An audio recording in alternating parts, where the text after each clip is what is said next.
మనకి భారతంలో చెబుతారు కర్ణుడు చావుకి ఇన్ని కారణాలు అన్నట్లుగా. అట్లాగే రూపాయి పతనానికి కూడా కర్ణుడు చావుకి ఎన్ని కారణాలు ఉన్నాయో రూపాయి పతనానికి కూడా అంతకంటే ఎక్కువ కారణాలు ఇక్కడ ఉన్నాయి. సరే, ఇంకొకటి కూడా మనం అర్థం చేసుకోవాల్సింది, తెలుసుకోవాల్సిన విషయం ఏంటంటే, మనము ఏ మార్గంలో పోతున్నామో ఆ మార్గంలో ఆ ఫలితాలే మనకు వస్తాయి. మనం మాకు ఇటు ఉత్తర దిశగా హిమాలయ పర్వతాలుంటే నేను దక్షిణ దిశగా ప్రయాణం చేసి నాకు హిమాలయాలు చేరుకోవాలంటే అది సాధ్యమే కాదు.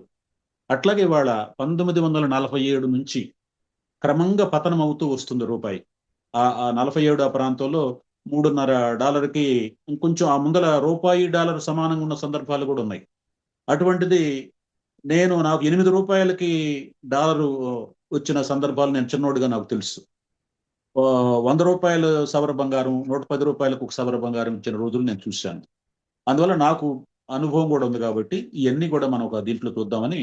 సరే, నేను మొన్న కొంత నెట్లో నేను ప్రశ్నిస్తే అసలు ఏంటి రూపాయి ఎందుకు పడిపోతుందంటే, వాళ్ళు ఇక్కడ నాకు ఇచ్చిన సమాధానం ఏంటంటే, America raises its interest rates. ఇవాళ ఈ మధ్యలో అమెరికా యొక్క డాలర్ పెత్తనాన్ని నాశనం చేయటం కోసం, దాన్ని దిగజార్చడం కోసం చైనా, జపాన్లు ఇద్దరు కూడా వాళ్ళ దగ్గర ఉన్నటువంటి 30 బిలియన్లు, 40, 60, 70 బిలియన్ల డాలర్లని వాళ్ళు అమ్మేసి దాన్ని బంగారంలోకి మార్చేసుకున్నారు. దాంతో డాలర్ విలువ బాగా పతనమయ్యే పరిస్థితి ఒకటి ఉంది. సరే, అయినా కూడా ఏంటంటే ఆ డాలర్ మన రూపాయితో పోల్చుకున్నప్పుడు డాలర్ విలువ ఏం తగ్గటం లేదు. మరి మొన్నటిదాకా మరి మోడీ గారు అధికారంలోకి రావడానికి ముందర ₹56 ఉన్న దాన్ని ఆయన 96కు తీసుకెళ్ళాడు. తొందరలో 100 చేస్తాడు. ఇప్పుడు లేటెస్ట్ కొన్ని ఆయన చేసుకున్న ఒప్పందాలు, ఆయన చేసిన వాగ్దానాలు కనుక మనం చూస్తే ఇది 116కు చేరినా కూడా మనం ఏం ఆశ్చర్యపడాల్సిన పని లేదు. సరే, ఇక్కడ మొట్టమొదటి పాయింట్ చూద్దాము. ఒక point, India imports 80% of oil. మన అవసరాలలో ఇవాళ కాలు గడపాలంటే, ఇక్కడ నుంచి బజారుకు పోవాలంటే చమురు కావాలా, మనం ఎక్కడికి ప్రయాణం చేయాలన్నా అన్నిటికీ కూడా పెట్రోలు, డీజిల్ లేకపోతే ఏ వస్తువు మన దగ్గరికి చేరదు. అందువల్ల ఈ అత్యంత అవసరమైనటువంటి పెట్రోలు, డీజిల్, దానికి సంబంధించిన ముడి చమురు విషయంలో మనకి కొన్ని రాజకీయాలు కూడా ఉండాలి. చమురు ఉత్పత్తి చేసేటువంటి వెనుజులా మీద అమెరికా వాడు గూండాలాగా దాడి చేసి ఆ దేశాధ్యక్షుడిని కిడ్నాప్ చేసి భార్యతో సహా తీసుకెళ్తే ఈ ప్రపంచంలో ఎవ్వడు నోరు మెదపలేదు. చమురు మనకు కావాలి. చమురు సరఫరా చేసేటువంటి ఒక దేశం మీద దాడి జరిగితే మనకు చమురు కావాలని కోరుకుంటాం. కానీ ఆ చమురు ఉత్పత్తి దేశం మీద దాడి జరిగితే మనం ఏం మాట్లాడం. ఇది ఒక ఆటవిక న్యాయము. అమెరికా వాడిని చూసి గడగడలాడిపోతే ఎవడు మాట్లాడటం లేదు. సరే, అది అయిపోయింది సరే, వాడిని ఆయన లాక్కెళ్ళారు, అయిపోయింది అనుకుంటే వెంటనే నిన్న ఫిబ్రవరి 28వ తారీఖు ఇరాన్ మీద దాడి చేశాడు. ఎటువంటి ప్రొవొకేషన్ లేకుండా ఇరాన్ మీద దాడి చేసి మరి ఆ దేశ సుప్రీం లీడర్ని, ఆయన కుటుంబ సభ్యుల్ని, పెద్ద టాప్ లీడర్స్ మొత్తాన్ని పారేశారు. మరి స్వేచ్ఛగా మనకి హోర్ముజ్ జలసంధిలో గుండా చమురు వస్తుంది. ఆ వస్తున్న చమురుని మరి ఆ చమురు ప్రాంతాలు గందరగోళం చేయడంతో వాళ్ళు గొడవ మొదలుపెట్టారు. దీంతో అక్కడ సరఫరా ఆగిపోయింది. మరి మనం ఇక్కడ అడవిలో నివసిస్తున్నామా, లేకపోతే నాగరిక సమాజంలో నివసిస్తున్నామా అంటే ఇక్కడ నాగరిక సమాజం అని చెప్పుకోవడానికి ఏం లేదు. మన మోడీ గారికి దీన్ని ఖండించడానికి మాట రాలా. వారం రోజులు 10 రోజుల తర్వాత పోయి ఆ రాయబారి కార్యాలయంలో సంతకం చేసి సంతాప పుస్తకంలో వచ్చాడు తప్పితే ఇది తప్పు అనే మాట మనం మాట్లాడాడు. మరి మనకు పక్కన సరఫరా చేసేటువంటి బియ్యం కొట్టోడు మనకు బియ్యం సరఫరా చేయాలి. ఆ బియ్యం కొట్టోడు ఉన్న తంతే మనం మాట్లాడం. మరి ఎట్లా ఇది సాధ్యం ఉంది? మరి 80% మనం దిగుమతి చేసుకుంటా ఉన్నాం. సరే, ఈ 80% దిగుమతిలో రష్యా తన మీద ఉన్నటువంటి నిషేధాలు వీటి రీత్యా $80 ఉంటే బ్యారెలు $60కే మనకి $20 తగ్గించి సరఫరా చేస్తుంది. మనం అక్కడ కొనుక్కుంటే మనకి చాలా అనుకూలమైన పరిస్థితి ఉంది. కానీ అమెరికా వాడు ఎప్పుడైతే కొరడా తీసుకున్నాడో భయపడిపోయి మనం రష్యా నుంచి చమురు కొనటం ఆపేశాం. అట్లాగే చాలా కాలం నుంచి మనకి డాలర్స్ పని లేదు. కేవలం రూపాయల్లో ఇరాన్ వాడు మనకి ఆయిల్ సరఫరా చేస్తున్నాడు. ఇతర దేశాల మీద, అంతర్జాతీయ మార్కెట్ మీద తక్కువగా చేస్తున్నాడు. నువ్వు కొనటానికి వీల్లేదని చెప్పి అమెరికా ఆదేశించడంతో మన తెలంగాణ భాష ఉంది కదా, బాంచనుని కాలుమొక్త ద్వారా నువ్వు చెప్పినట్టు తింటాననే పద్ధతిలో ఆయన మొత్తం దాన్ని ఆపేశాడు.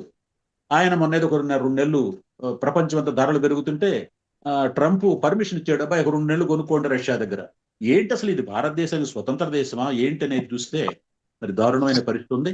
సరే, 20% మనకు తయారవుతుంది మన దేశంలో. మనం ఈ 20% తయారయ్యేటువంటి చమురు గనుల్ని, ఆ చమురు బయటకు తీయగలిగే శక్తి మన ఓఎన్జీసీకి ఉంది. మరి ఈ ఓఎన్జీసీని ఏం చేస్తున్నారు ఇవాళ మోడీ గారు? ఆయన అధికారంలోకి రాంగలోనే వారం రోజులు అంటే రెండోసారి 2019లో ఆయన అధికారంలోకి రాంగలోనే ఆయన ఆయన నీతి ఆయోగ్ చైర్మన్ ఇచ్చాడు. మేము మొత్తం భారతదేశంలో ఉన్న మొత్తం ప్రైవేటీకరణ చేస్తాము, ఒక 3-4 రంగాలు తప్ప ఏది కూడా మా ప్రభుత్వంలో ఉంచుకోము. మరి మనం ఒక చమురు అనే దాన్ని మన ప్రభుత్వ రంగ సంస్థ ఇస్తే దాని మీద వచ్చే లాభాలు మొత్తం మనకే ఉంటాయి. కానీ దాన్ని తీసి మనం మన గనుల్ని రిలయన్స్ కమ్మేస్తున్నాం. ఓఎన్జీసీ మీద ఒత్తిడి తీసుకొస్తున్నారు. మీ దగ్గర ఉన్న గనుల్ని వేదాంత వాడు అడుగుతున్నాడు, వాడికి ఇవ్వండి. రిలయన్స్ వాడు అడుగుతున్నాడు, వాడికి ఇవ్వండి. మన బాంబే హై సముద్ర తీరంలో పన్నా, ముక్తా, తపతి అనేటువంటి 3 ఆయిల్ క్షేత్రాలు బయటపడి ఓఎన్జీసీ వాళ్ళు అక్కడికి వెళ్ళి మొత్తం సెట్ చేసి ప్లాట్ఫారం కట్టి డ్రిల్ చేసి ఆయిల్ ఇవాళ రేపు తీసుకుంటారనంగా వెంటనే మరి అక్కడ ఉండేటువంటి 2 అధికారులు ఈ సమాచారాన్ని తీసుకెళ్లి రిలయన్స్ కంపెనీకి చెప్పారు.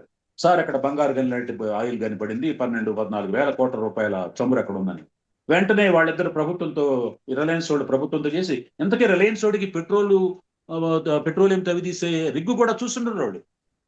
మరి చూసి చూడనటువంటి వాళ్ళు పెట్రోల్ ఎట్ట తీస్తారు? వాళ్ళకి ఎట్టా ఇస్తామంటే వాళ్ళు అమెరికాకు సంబంధించిన ఎన్రాన్తో జట్టుగట్టి ఎన్రాన్ వాడు తీస్తాడు. మరి ఇద్దరు కలిసి ఆ క్షేత్రాన్ని 12 కోట్లకి స్వాధీనం 60% తీసుకున్నారండి. ఏంటంటే 1200 కోట్ల రూపాయల చమురుని 12 కోట్ల రూపాయలకు 60% తీసుకోవటం అంటే ఇది నిలువు దోపిడే కదా. దీని మీద వైపీ సింగ్ అనేటువంటి ఒక ఐపీఎస్ ఆఫీసర్ చాలా రోజులు ఎంటబడి అంటే చివరికి ఆయన ఫైళ్లను తగలబెట్టి కోర్టు కూడా ఎందుకైనా ఈ గొడవ వెళ్ళిపోమని చెప్పి తరివేశారు. ఆ కేసు మాఫీ అయిపోయింది. ఇవాళ ఇక్కడ మనకి ఆంధ్రప్రదేశ్ సముద్ర తీరంలో కృష్ణా గోదావరి బేసిన్లో బ్రహ్మాండమైన ఆయిల్ వనరులు, గ్యాస్ వనరులు ఉన్నాయి. ఇది రిలయన్స్ వాడు ఎత్తుకొని వెళ్తాడు. ఆంధ్రప్రదేశ్కి ఒక సిలిండర్ గ్యాస్ కూడా వాడు ఇవ్వడం. మరి మనకు అందుబాటులో ఉన్న 20% వాళ్ళకి అప్పచెప్పి వాళ్ళు లాభాలు తీసుకుంటున్నారు, వాళ్ళ ఆస్తులు పెరుగుతున్నాయి. మనకి ధరలు మన 450 రూపాయలు ఉన్నటువంటి సిలిండర్ ఇవాళ 900-950 చేశాడు. ఇంకా మనం అన్ని చూస్తున్నాం. ఎన్ని వివరాలు నేను మీకు ప్రత్యేకంగా చెప్పాల్సిన పని లేదు. అంటే మన ఆయిల్ వనరుల్ని మనమే వాడుకుంటే, మనకి మన ప్రభుత్వ రంగ సంస్థ తీసుకుంటే మనకు చౌకలు దొరికేది. దానిని ప్రైవేట్ వాళ్ళకి లాభాలు కట్టబెట్టడానికి వీళ్ళు చేయడం జరిగింది. అది ఒకటి ఆయిల్ సెక్టార్కు సంబంధించి. ఆయిల్ సెక్టార్లో మనం చేయాల్సిన మరొక పని ఏంటంటే, ఒక విదేశాంగ విధానం ఎట్లుండాలి. ఒక గ్రామంలో ఒక ఇంటి మీద ఎవడో దాడి చేసి అందుట్లో ఉన్న యజమానిని పట్టుకెళ్తే మనం మాట్లాడాలి కదా. మాట్లాడకపోతే రేపు వచ్చే సంక్షోభ భారం మన ఎత్తున పడుతుంది కదా. మరి ఒక దేశాధినేతని చంపేస్తే మనం ఏం మాట్లాడకపోతే రేపు మనకు ఎక్కడి నుంచి న్యాయం లభిస్తుంది? ఇది అడవిలో ఉన్నట్లే కానీ మన ఒక నాగరిక సమాజంలో ఉన్నట్లు కాదు కదా. ఇది ఆయిల్కి సంబంధించి మొదటి. ఇక రెండవది ఇంకొక పాయింట్ ఏంటంటే, V by more and we cell less. మనం ఎక్కువ దిగుమతి చేసుకుంటాము, ఎక్కువ ఎగుమతి చేయలేము. ఇది ఒక ప్రధాన సమస్య. ఈ సమస్యకు సంబంధించి నేను మీ అందరికి తీసుకురాదలుచుకున్నటువంటి ముఖ్యమైన విషయం ఏంటంటే, మనది ఈ రోజుకి కూడా వ్యవసాయక దేశమే. 160% మంది ఈ రోజుకి వ్యవసాయ రంగం మీద ఆధారపడి ఉన్నారు. ఈ వ్యవసాయ రంగం మీద మనం ఆధారపడినప్పుడు మరి ఈ మధ్య ఈ రైతు కూలీ సంఘాలు వీళ్ళందరూ కూడా ఏం చేశారంటే, స్వామినాథన్ కమిటీ అనేది ఒకటి మీరే వేశారు. ఆ స్వామినాథన్ కమిటీ రైతులకి మరి గిట్టుబాటు ధర ఇవ్వమని చెప్పింది. వాళ్ళు ఉత్పత్తి చేసిన దాని మీద ఒక 50% కలిపి ఇవ్వమని అంటే, సరే దానికి అమలు చేయి. మోడీ గారు అసలు వాళ్ళ మొహం కూడా చూడలేదు. సరే వీళ్ళందరూ సుప్రీంకోర్టుకి వెళ్ళారు. సుప్రీంకోర్టుకి వెళ్ళి ఒక రిట్ పిటిషన్ వేశారు. మీరన్నా చెప్పి ఆ మోడీ చేత ఆ గిట్టుబాటు ధరలు ఇప్పించమని. దానికి మన వ్యవసాయ శాఖ సమాధానం చెబుతుంది, మోడీ చెప్పరు. ఆయన ఏమంటాడంటే, వీ డన్ ఎనఫ్ ఫర్ అగ్రికల్చర్కి చేయాల్సినంత చేసేసామండి, బ్రహ్మాండంగా ఉత్పత్తి అవుతుంది, ఎగుమతి కూడా చేస్తున్నాం. ఏదో ఒక నూనె గింజలు తప్ప అన్ని మేము ఉత్పత్తి చేస్తున్నాం, ఎగుమతి చేస్తున్నాం అని చెప్పాడు. కానీ ఇక్కడ నా దగ్గర ఒక స్టేట్మెంట్ ఉంది. ఇది 2014-15-16లో 1,40,268 కోట్లు. 68 తర్వాత 7 సున్నాలు ఉన్నాయండి. అన్ని అంటే కోటి అనమాట. 1,40,268 కోట్ల ఆహార ధాన్యాలని భారతదేశం దిగుమతి చేసుకుంది. ఏ జపాన్ వాడు, వాడికి భూమి లేదు, వాడు దిగుమతి చేసుకున్నాడంటే దానికి అర్థం ఉంది. కానీ భారతదేశము ఒక వ్యవసాయక దేశము, రైతులు ఎంత కష్టమైనప్పటి ఆహార ధాన్యాలు పండించేటువంటి దేశంలో ఒక్క సంవత్సరంలో 1,40,268 కోట్ల టన్నుల విలువైనటువంటి ఆహార పదార్థాలను దిగుమతి చేసుకున్నాము. మరి దీని మీద వాళ్ళు ఆవేదన చెందుతూ దీని మీద ఒక పెద్ద ఆర్టికల్ వచ్చింది. ఈ ఆర్టికల్ ఏంటంటే, డౌన్ టు ఎర్త్ అనేటువంటి ఒక పేపర్లో 2017లో ఈ ఆర్టికల్ వచ్చింది.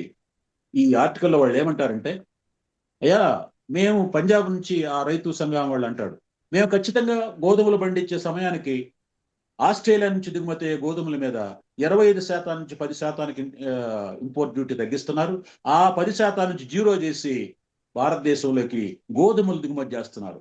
గోధుమలు బ్రహ్మాండంగా పండించేటువంటి హర్యానా, పంజాబ్ రాష్ట్రాలు మనకు ఉండగా వీళ్ళకి రేటు ఎందుకు ఇవ్వాలి, వీళ్ళ కుటుంబాలను నాశనం చేయాలనేటువంటి అంత కుట్రతోటి మొత్తం దిగుమతి చేస్తున్నారు. మొత్తం గోధుమ పిండి చేసే మిల్లులందరూ కూడా భారతదేశపు గోధుమల కన్నా కూడా ఆస్ట్రేలియా నుంచి చౌకగా వచ్చే గోధుమలు వాడుకుందామనే పద్ధతిలో మొత్తం ఒకటి వెళ్ళిపోతున్నారు. దీనికి సంబంధించి నేను కొన్ని స్టేట్మెంట్స్ చూపిస్తాను, చూడండి. ఇది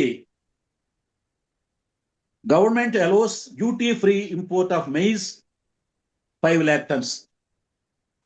మొక్కజొన్నల్ని 5 లక్షల టన్నులు డ్యూటీ ఏమి లేకుండా జీరో ట్యాక్స్ తోటి భారతదేశంలోకి మోడీ గారు దిగుమతి చేశారు.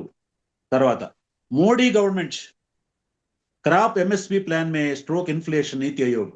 భారతదేశంలో ప్రణాళికా సంఘాన్ని రద్దు చేసి దాని స్థానంలో తీసుకొచ్చినటువంటి నీతి ఆయోగ్లో ఉండే నిపుణులు ఏమంటారంటే, అయ్యా రైతులకు గిట్టుబాటు ధర ఇస్తే ధరలు పెరుగుతాయి కాబట్టి రైతు వాడు సాగువాడు దావాల్సిందే, వాడు గిట్టుబాటు ధర ఇవ్వద్దు అని చెప్పి ఇది నీతి ఆయోగ్ చెప్తుంది. ఈ దేశాన్ని కాపాడాల్సినటువంటి నీతి ఆయోగ్ రైతులకి ఇవ్వద్దు, వాడు చావాడు దస్తాడని చెబుతుంది. తర్వాత ఇదిగోండి, ఇది టన్స్ ఆఫ్ దాల్ కందిపప్పు from Mozambique will reach Indian markets after Modi visit. ఈయన మోడీ గారు మొజాంబిక్ పోయాడు, అక్కడ నుంచి మా దేశంలోకి, ఇక్కడ మన రైతులు కందులు పండిస్తున్నారు, వాళ్ళ చావాళ్ళు దస్తారు, మీరు తీసుకురండి, మీ కందులు తీసుకొస్తే ఇక్కడ రేటు పడిపోద్ది, రేటు పడిపోతే మా వ్యాపారస్తులు బాగుపడతారు. రైతులు నాశనం చేయడానికి ఈయన అక్కడ పోయి సాధించుకొని వచ్చాడంటే రేటును దాన్ని తగ్గించుకొని వచ్చాడు. ఇంకొక ఆయన ఏమంటాడంటే, భారతదేశంలోకి ఆహార ఉత్పత్తులు దిగుమతి చేయటం అంటే నిరుద్యోగాన్ని దిగుమతి చేసుకోవటమే. ఇది ఎలా అర్థం చేసుకోవాలి మనం? కంది రైతు వాళ్ళ 10 ఎకరాలు కందేశాడు, బ్రహ్మాండంగా పండింది, ఏదో క్వింటాలు ఒక 4,000 5,000 వస్తుంది అనుకున్నాడు, దాని కాస్త 2,000 పడగొట్టేశాం మొజాంబిక్ నుంచి తీసుకొచ్చేసి. దీంతో ఆయన నెక్స్ట్ ఇయర్ కంది వేయడు అంటే ఆయన వ్యవసాయం ఆనుకున్నట్టే కదా. మరి గోధుమ రైతులు మనం చూసాం, ఢిల్లీ దగ్గరకు వచ్చేసి కొన్ని వేల మంది రైతులు ట్రాక్టర్లు వేసుకొని వచ్చి మా పంటలకు గిట్టుబాటు ధర కావాలా, మా పంటలు నమ్ముకోవడానికి మార్కెటింగ్ సౌకర్యాలు కావాలని చేయటం మనం అందరూ చూసాం. మరి ఈ విధంగా ఏంటంటే వీళ్ళు భారతదేశంలో ఉన్నటువంటి మొత్తాన్ని కూడా సర్వనాశనం చేసుకుంటూ వెళ్తున్నారు. తర్వాత ఇంకొక న్యూస్ ఐటమ్ నా దగ్గర ఉంది. సెంటర్ అలోస్ పల్సెస్ పప్పుల్ని దిగుమతి చేస్తుంది, ఇంపోర్ట్ డెస్పైట్ ఓవర్ఫ్లోయింగ్ గోడౌన్స్. గోడౌన్లలో కిక్కిరిస్తున్న ఈ కందిపప్పు, మినపప్పు, పెసరపప్పు, కౌశనగలు. అటువంటి సందర్భంలో ఈ రేట్లను ఇంకా దిగజార్చడానికి, రైతులు నాశనం చేయడానికి తీసుకొని వస్తున్నారని హిందువులో వచ్చిన రిపోర్ట్ ఇది. Farmers disappointment. ఎందుకు ఫార్మర్స్ డిసప్పాయింట్ అవుతున్నారంటే, approval of import of on pulses. విదేశాల నుంచి కందిపప్పు, మినపప్పు దిగుమతి చేసుకోవటానికి ప్రభుత్వం అనుమతించడాన్ని రైతులు బాధగా చూస్తున్నారు. అలాగే India offers to buy Toor dal అంటే కందిపప్పు from Mozambique at MSP plus cost. భారత రైతులకి మినిమం రేటు ఇవ్వడానికి నిరాకరించినటువంటి భారత ప్రభుత్వం, నిరాకరించినటువంటి నీతి ఆయోగ్ మొజాంబిక్ రైతులకు ఇస్తామని చెప్పి వాళ్ళు ప్రకటిస్తున్నారంటే వీళ్ళు ఎవరి కోసం పనిచేస్తున్నారు? దీనన్నిటి మీద సరే ఇక్కడ ఇంకొక చోటకు పోతే అసలు ఏంటి, ఎందుకు కారణం అంటే, దీని మీద 2015లో హిందూ పత్రిక వాళ్ళది బిజినెస్ లైన్ అనేటువంటి మ్యాగజైన్ ఉంది. ఆ మ్యాగజైన్ లో ఒక దారుణమైనటువంటి ఆర్టికల్ వచ్చింది. ఈ ఆర్టికల్ పేరు అవుట్ టు కిల్ అగ్రికల్చర్. భారత వ్యవసాయ రంగాన్ని ఉరేసి చంపేది ఎలా? ఎవరండి ఈ ప్రయత్నం చేసిందంటే, ఇదిగోనండి, ఈయన నీతి ఆయోగ్ చైర్మన్ అరవింద్ పంగారియా. ఈ అరవింద్ పంగారియా ఏమన్నాడంటే, ఏమండి, భారతదేశాన్ని మేము పారిశ్రామికంగా ముందుకు తీసుకెళ్ళదలుచుకున్నాము, అయితే తీసుకెళ్ళదలుచుకుంటే మాకు ఎదురయ్యే ప్రధాన సమస్య ఏంటంటే, మరి వాళ్ళు పరిశ్రమలు పెట్టాలంటే భూములు ఇవ్వాలి కదా. భూములు ఎవరి చేతుల్లో ఉన్నాయి? రైతుల చేతుల్లో ఉన్నాయి కదా. రైతుల చేతుల నుంచి భూములు తీసుకుందామంటే కాంగ్రెస్ పార్టీ 2014లో ఓడిపోవటానికి ముందల 2013లో భూసేకరణ చట్టం 2013 అనే చట్టాన్ని చేసింది. ఈ చట్టం దుర్మార్గమైన చట్టం అండి. వాళ్ళ పొలం తీసుకుంటే అది 10 లక్షలు ఉంటే దానికి 20 లక్షలు నష్టపరిహారం ఇవ్వమని చెప్పి ఆ చట్టం చెబుతుంది. ఇలా రైతులకు డబ్బులు ఇస్తే ఎట్లండి? మనం చౌకగా, పైగా ఇంకొకటి ఏంటంటే, రైతులందరూ దివాలా తీస్తున్నారు కదా. ఎంత సంతోషకరమైన వార్త అండి ఆయనకి. రైతులు దివాలా తీస్తున్నారు కాబట్టి వాళ్ళ భూముల్ని చౌకగా కాజేద్దామని మేము ప్లాన్ చేస్తుంటే ఈ చట్టం ఒకటి వచ్చి మాకు అడ్డుపడింది. సరే, దీనికి కొంచెం లోపలికి పోయి చూస్తే 2013లో అధికారంలో ఉంది కాంగ్రెస్ పార్టీ, యూపీఏ గవర్నమెంట్. ఈ చట్టాన్ని రూపొందించింది వాళ్ళు కాదు. వాళ్ళు ఏదో ఒక డ్రాఫ్ట్ తయారు చేసుకొస్తే ఆనాడున్న సుష్మా స్వరాజ్, కళ్యాణ్ సింగ్ వీళ్ళందరూ బేరంగా వేశారు పార్లమెంట్లో. అమ్మ, రైతులు అన్యాయం అయిపోతున్నారు, వాళ్ళకి రూపాయి పొలానికి రూపాయిన్నర ఇవ్వాలా, 2 రూపాయలు ఇవ్వాలా, 3 రూపాయలు ఇవ్వాలని బాగు చేస్తే, సరేనమ్మా మీరే చెప్పండి అంటే పార్లమెంటరీ కమిటీ వేస్తే ఆ కమిటీలో అధ్యక్షులుగా వీళ్ళే ఉండి బీజేపీ వాళ్ళు, అంటే వాళ్ళు అనుకోవాలి ఆ రోజు మేము భవిష్యత్తులో 2014లో మేము గెలుస్తాము, మేమే ప్రధానమంత్రులు అవుతాము అని. వాళ్ళకి తెలియక ఆ రోజు రైతులకు అనుకూలంగా చట్టం చేయించారు. ఇప్పుడేమంటారంటే ఆ చట్టం దుర్మార్గమైంది అంటారు. మరి ఇది గనక ఇంకొక దేశంలో గనక రైతుల భూముల్ని మేము కాజేయదలుచుకున్నాము, దాన్ని కాజేయటానికి వీలు కాకుండా ఒక చట్టం ఉంది అని చెప్పి చాలా అనుకూలమైన పరిస్థితులు ఉన్నాయి, రైతులు నాశనం అయిపోతున్నారు అనేటువంటి మాట ఇంకొక దేశంలో అంటే వాళ్ళని చెట్టుకు కలిసి కట్టేసి కాల్చి చంపుతారు. కానీ మన దేశంలో ఈ వార్త చూసినోడు ఎవడన్నా ఉన్నాడో లేదో నాకు తెలియదు, ఎవరు దాని గురించి పట్టించుకున్న పని లేదు. దీని గురించి ఇక్కడ ఒక ఆర్టికల్ వచ్చింది, why the farmers are in distress in India. ఇండియాలో ఎందుకు దారుణమైన పరిస్థితుల్లో ఉన్నారు. మన ఉపరాష్ట్రపతి ఉన్నారు వెంకయ్యనాయుడు గారు, ఆయన ప్రకటించాడు, అయ్యా ఈ దేశంలో రైతులందరూ కూడా వ్యవసాయాన్ని వదిలేస్తున్నారు. ఆయన ఇంకొక మాట చెప్పారు, రైతులు ఏం చెబుతున్నారంటే వాళ్ళ పిల్లలకి, ఒరే మేమేదో పొరపాటు పడి వ్యవసాయంలోకి వచ్చాము, ఇందుట్లో వస్తే మనం చస్తామరా, మీరు ఏదో ఉద్యోగాలు చూసుకోండి కానీ వ్యవసాయంలోకి వద్దంటున్నారని చెప్పి ఆయనే కామెంట్ చేశాడు. మరి నీతి ఆయోగ్ చెప్పింది ఇంకొక కామెంట్ ఉంది నా దగ్గర, ఇది నాబార్డు రిపోర్ట్ ఏంటంటే భారతదేశంలో ఉన్న రైతుల్లో 70% అప్పులు ఊగులో ఉన్నారు.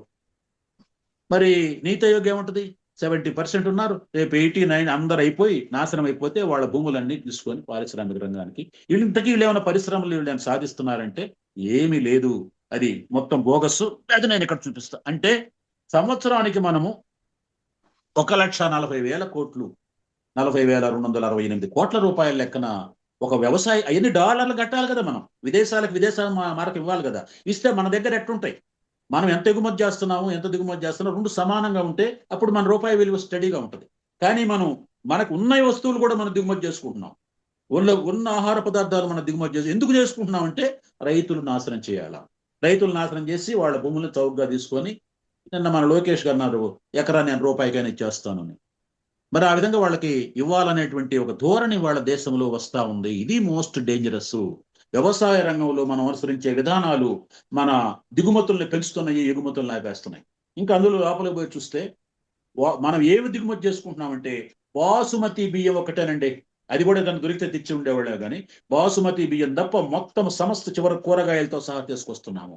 ఎందుకు తీసుకొస్తున్నాము, ఈ దేశంలో కూరగాయల ఉత్పత్తిదారులను నాశనం చేయాలి, ఈ దేశంలో పల్సస్ ఉత్పత్తి చేసేవాళ్ళని, ఈ దేశంలో గోధుమలు ఉత్పత్తి చేసేవాళ్ళని, బియ్యం వీళ్ళందరినీ కూడా దివాళా తీయించాలా. ఇక్కడ విషయం ఏంటంటే మోడీ గారు 4-5 ఏళ్ల క్రితం దావోస్ వెళ్ళారు. దావోస్ వెళ్ళి అక్కడ స్విట్జర్లాండ్ ప్రధానమంత్రి వాళ్ళంతా మాట్లాడుతూ ఒక మాట అన్నాడు, ఇండియా మీన్స్ బిజినెస్ అన్నాడండి. మనం ఇండియా అంటే రాజకీయవేత్తలు, వ్యవసాయదారులు, ఆయన ఉన్నాడు పుట్టి ఆయన లాల్ బహదూర్ శాస్త్రి, జై జవాన్ జై కిసాన్ అనేవాడు ఆయన. మరి వీళ్ళే ఉన్నారు మేము వ్యాపారస్తులమి. ఇంకొక రోజు ఇంకొక మాట అన్నాడు, నా దగ్గర ప్రెస్ స్టేట్మెంట్ ఉంది, ప్రతి వాడికి వ్యాపారస్తులను తిట్టడం చాలా ఫ్యాషన్ అయిపోయిందండి. మరి ఎందుకు తిట్టమండి, ఎందుకు విమర్శించం, ఎందుకు చీల్చి చెండాడం? ఈ వ్యాపారస్తులే కదా 16-20 లక్షల కోట్ల రూపాయలు ప్రభుత్వ రంగ బ్యాంకుల నుంచి తీసుకొని ఎగ్గొట్టింది. మరి నువ్వు వ్యాపారం సరిగా చేసావో చేయలేదో మాకు తెలియదు, కానీ ఈ దేశంలో బ్యాంకులను ముంచేసావు, ప్రజల డబ్బు నిలువుగా దోచుకొని నువ్వు వెళితే వాళ్ళని మాట్లాడితే నేను ఒప్పుకోనంటావు. మరి ఆ విధంగా ఇవాళ ఈ వ్యాపారస్తులను అంటే ఒప్పుకోనన్నాడు. ఆయన చేసిన ఇంకొక వీడియో కూడా నా దగ్గర ఉంది, యూట్యూబ్లో కూడా దొరుకుతుంది. ఆయన ఏమంటాడంటే మోడీ గారు, మనం సైనికులు చాలా ధైర్య సాహసాలు కలిగిన వాళ్ళు అని అనుకుంటాము, అది కాదండి, మన వ్యాపారస్తులు అంతకంటే ఎక్కువ సాహసవంతులు. ఏంటో వ్యాపారం అంటే నాకేమనిపించింది, నిజమే. ఇప్పుడు మనం ఒక 5 కోట్లు లోన్ తీసుకొని ఎగ్గొట్టాలంటే ఆ సాహసం మనం చేయలేం కదా, మనకు ధైర్యం చాలదు. మనం కనీసం 10,000 తీసుకున్నా కూడా ఎవడో వచ్చి మనల్ని వాడు కోర్టు అమీనా వచ్చి మన ఇంటి ముందు కూర్చుంటే అవమానం అని చెప్పి మనం డబ్బులు ఎగ్గొట్టడానికి మనం ఎవరు సిద్ధపడం. ఈ దేశం నుంచి 100,000 కోట్లు తీసుకొని పోయి లండన్లో కూర్చుంటే, ప్యారిస్లో కూర్చుంటే, అమెరికాలో కూర్చుంటే మరి ఆ సాహసాన్ని మరి ఉద్దేశించి అన్నాడేమో కానీ మరి వాళ్ళ ఈ దేశంలో మీరు సరిగా వ్యాపారాలు చేస్తే ఎందుకు నష్టాలు వచ్చినాయి, ఎందుకు మీరు బ్యాంకులకు ఎగ్గొడుతున్నారంటే దానికి సమాధానం లేదు. ఆ విధంగా ఏం చెప్తున్నాడు. మరి తర్వాత మనం చెప్పుకోవాలంటే మరొక ముఖ్యమైన అంశం ఏంటంటే ఇవాళ వ్యవసాయ రంగాన్ని నాశనం చేశాము. నేను ఇంకొక విషయం మీ అందరి దృష్టికి తీసుకొస్తాను. ఇదేంటంటే ద లిబరలైజ్డ్ రెమిటెన్స్ స్కీమ్. ఈ లిబరలైజ్డ్ రెమిటెన్స్ స్కీమ్ అంటే ఏంటి? మన దేశంలో చదువుకునే పిల్లలు కావచ్చు, లేకపోతే అమెరికానో ఫ్రాన్సో ఏదో సరదాగా టూరిస్టులాగా పోయి రావడానికి డబ్బులు కావాలి కదా. మరి మీ అందరికి ఎవరన్నా సీనియర్స్ ఉంటే వాళ్ళకి గుర్తుంటుంది, రామారావు ఒకసారి అమెరికా వెళ్ళాడు. వెళితే ఆ రోజుల్లో ఆయనకి ఇచ్చింది ఒక $1000 $2000 ఇచ్చారు అధికారికంగా. ఇస్తే ఆయన ఒక మాట అన్నాడు, ముఖ్యమంత్రిని మాకు కూడా మామూలు పరిహారమేనా, మామూలు అమౌంట్ ఇస్తారా అని. ఆ రోజుల్లో డాలర్లకు అంత కొరతగా ఉండేది. సరే, ఇది 2004లో 2004లో $25,000 ఇస్తున్నారండి ఒక్కొక్కరికి. చాలా ఎక్కువ ఇది. గతంతో ఎన్టీ రామారావు గారు అప్పుడు పోల్చుకుంటే చాలా ఎక్కువ 2004లో. అంటే 25,000 తీసుకొని వాళ్ళు వెళ్తారు. ఛార్జీలు పోని ఇంకొక 10 నెల రోజులు అక్కడ జలసా చేసి సరిపోద్ది. దీన్ని 2006-7లో 50,000కి పెంచారు. 13లో 75,000కి పెంచారు. మోడీ గారు 2014లో రాంగులోనే 1,25,000కి పెంచాడండి.